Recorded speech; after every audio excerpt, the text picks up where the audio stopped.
Hello everybody, welcome back to the channel. I am your host, the #1 Vikings fan extraordinaire, Adam Boyer.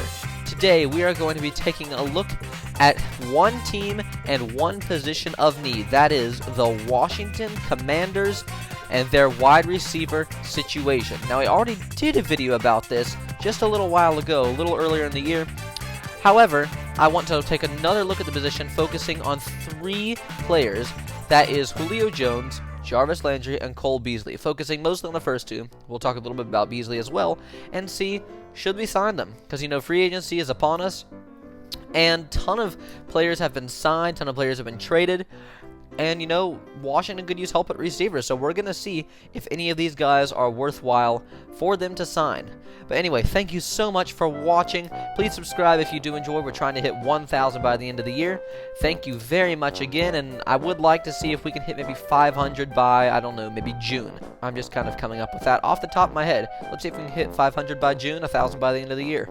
But anyway, thank you for watching. Let's get into the video. So we're going to start off first by looking at probably the best of these three receivers, and that is Jarvis Landry. In 2021, Landry had 52 receptions for 570 yards. That's 11 yards per reception and 2 touchdowns. This is a strong dip in production for him. Actually, the least receptions he's ever had in any season in his career.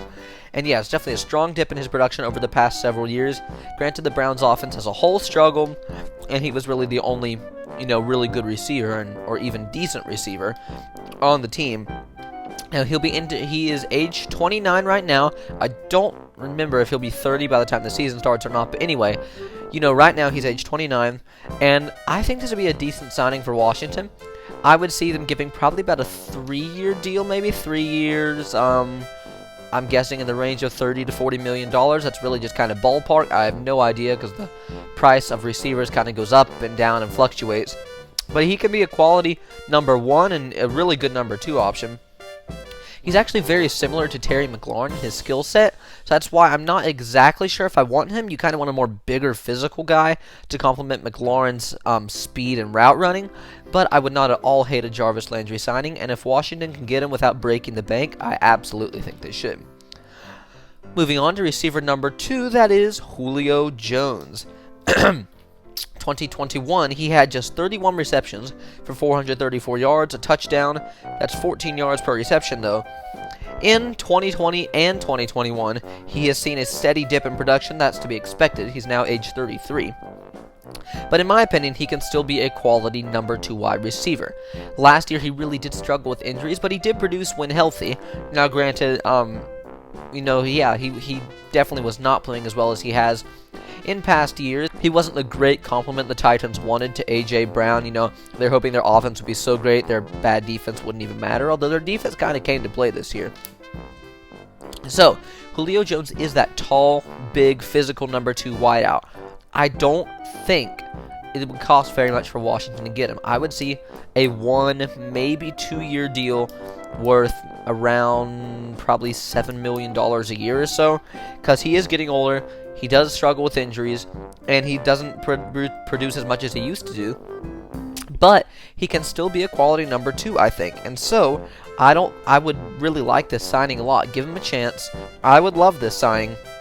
Yeah, and I do think if they don't have to break the bank, which I don't think they will for him, that they should sign him. Lastly, should the Washington Commanders sign Beasley, just released by the Bills, and interestingly, he's actually the most productive of these wide receivers in terms of receptions and yards last year. He had 82 receptions for 693 yards, that's 8.5 yards per reception, and 1 touchdown. Now, he is entering his age 32, his 32nd year of living, and, you know, 8.5 yards per reception is not quite there, but he was used as a short, underneath slot receiver type of guy. And we saw that last year, Washington's receiver like that was really Adam Humphries. No question in my mind, Beasley is an upgrade over Humphries. I think he's been underrated for years, Beasley, that is. And so, I think, again, I would like this signing. I would not love it as much as I would Landry or Jones, specifically Jones, because, again, he's just not really a type of receiver we need, but I certainly wouldn't hate it. I would see maybe a 2-year deal worth about maybe $6-ish million a year. Hard to tell what teams will value Beasley at. But yeah, that's my evaluation of these 3 receivers. I definitely would not hate a signing for any of them. Specifically Landry and Jones, I would love those signings. Washington has been a bit more conservative in free agency this year. Hopefully we have big things coming either by a trade or in the draft. But anyway, that is about it for now. Thank you so much for watching. Again, please subscribe and then check out these other videos and maybe a playlist. I don't know, they're probably popping up on the screen somewhere. Thank you so much for watching. I'm the Vikings fan, and I'm out of here.